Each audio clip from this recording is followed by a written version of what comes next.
يعني هل من تداعيات هذا الخطاب العاطفي القومي الداخلي، أصبح الكردي لا هم له في شمال العراق، أصبح الكردي لا هم له إلا قوميته الكردية، ونسى هم الوطن الأم وهو العراق في ظل ما يعيشه الآن؟ أولا حتى الهموم الآن ليست هموم القومية، هي الآن هموم الكهرباء والغاز والنفط والماء وهذه المستلزمات اليومية مع الأسف. أما هموم الوطن الأم الذي تسميه بالوطن الأم، الكردي العراقي ما شعر بأنه منتمي إلى هذا الوطن الذي تسميه بالوطن الأم، لأن الأكراد في 1921 ألحقوا بحكومة الفيصل والسعدون.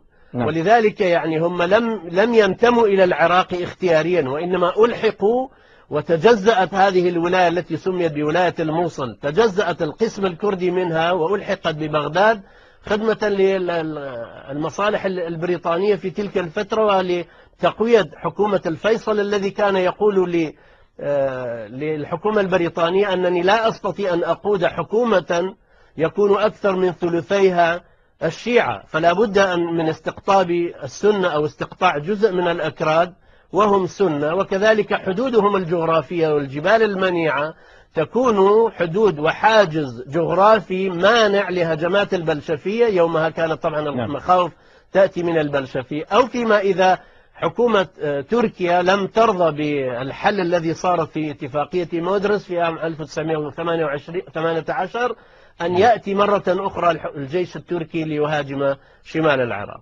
نعم.